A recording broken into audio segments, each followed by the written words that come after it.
Menstrual leave, నెలసరి సెలవు. ఇప్పుడు ఈ పదం ఇంటర్నెట్లో పెద్ద ఎత్తున చర్చకు దారితీసింది. నెలసరి నొప్పుల సమయంలో మహిళా ఉద్యోగులకు ఒకరోజు అధికారిక సెలవును L&T కంపెనీ ప్రకటించడం దీనికి కారణం. అదేంటి, మంచి నిర్ణయమే కదా. ఇంత ప్రోగ్రెసివ్ నిర్ణయాన్ని మెచ్చుకోవాలి గాని కంపెనీని ఎందుకు తిడుతున్నారని ఆలోచిస్తున్నారా? ఉంది, బలమైన కారణమే ఉంది. అసలు కంపెనీ తీసుకున్న నిర్ణయంలోనే అసమానత, వివక్ష దాగి ఉంది. అదేంటో అర్థం చేసుకోవాలంటే ఒక చిన్న ఉదాహరణ చెబుతా వినండి. ఒక తండ్రికి 3 పిల్లలు ఉన్నారనుకుందాం. 3కి ఆకలిస్తుంది, కానీ తండ్రి వాళ్లలో ఒక్కరికే భోజనం పెట్టాడు. మిగతా 2కి కడుపు నిండా భుక్తి పడిందని ఊహించుకోమన్నాడు.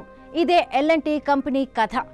మహిళలకు మెన్స్ట్రువల్ లీవ్ ఇచ్చింది నిజమే, కానీ అది కేవలం పేరెంట్ కంపెనీకి మాత్రమే.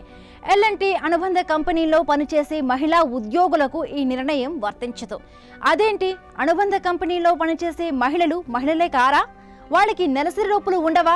లేదా కంపెనీకి వారి పీరియడ్స్ పెయిన్ కంటే లాభాలే ముఖ్యమా? ఇప్పుడు అర్థమైందా L&T కంపెనీపై ఎందుకు విమర్శలు వస్తున్నాయని? కథ ఇంతటితోనే ఆగలేదు, ఇంకా ఉంది. L&T కంపెనీలో దాదాపు 60,000 మంది ఉద్యోగులున్నారట. కానీ అందులో మహిళల శాతం ఎంతో తెలుసా? కేవలం 9%.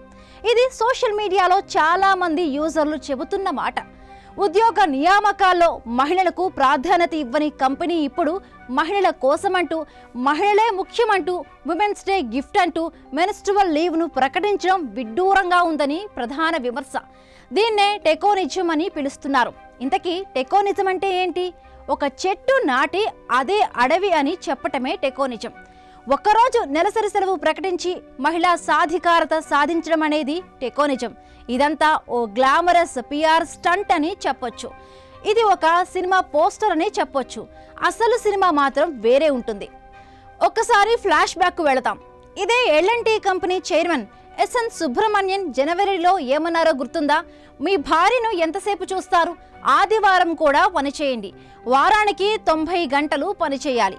సుబ్రమణ్యం చేసిన ఈ కామెంట్స్ గురించి నాడు నటి దీపికా పదుకొనే నుండి చాలా మంది ఫెమినిస్టుల వరకు అంతా ఫైర్ అయ్యారు.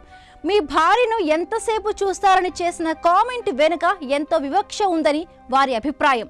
భార్య అంటే పని విరామాల్లో చూసే వస్తువు మాత్రమేనని అర్థం వచ్చేలా సుబ్రమణ్యన్ మాట్లాడారన్నది ప్రధాన ఆరోపణ. నెలసరి సెలవు నిర్ణయం ఈ తరహా విమర్శలను కప్పిపుచ్చుకునేందుకు చేసిన చర్యగా వీరంతా అభిప్రాయపడుతున్నారు. సమాన అవకాశాలు లేకుండా, సమాన వేతనం ఇవ్వకుండా ఒక్కరోజు నెలసరి సెలవుతో మహిళల జీవితం మారిపోతుందా అని ప్రశ్నించేవారు కూడా ఉన్నారు. వారానికి 90 గంటల పని చేయాలని ఒత్తిడి చేసే కంపెనీలు ఇప్పుడు ఒక్కరోజు నెలసరి సెలవు ఇస్తున్నామని చెప్పడం నిజానికి టెకోనిజం కూడా కాదు. ఇది ముమ్మాటకి హిపోక్రసీ అని కొందరు వాదిస్తున్నారు. ముందు కత్తిపోటు పెట్టి తర్వాత కట్టు కట్టినట్లు నటిస్తున్నారని, బాధ పెట్టిన వాళ్లే ఉపశమనం కల్పిస్తున్నట్లుగా నటించడం హిపోక్రసీ కాకపోతే ఇంకేంటని ప్రశ్నిస్తున్నారు.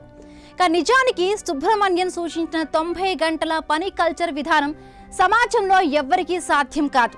అయితే మహిళలకు ఇది మరింత భారం. ఎందుకంటే కుటుంబ బాధ్యతలు మగవారి కంటే ఎక్కువగా మహిళలే మోస్తున్నారు.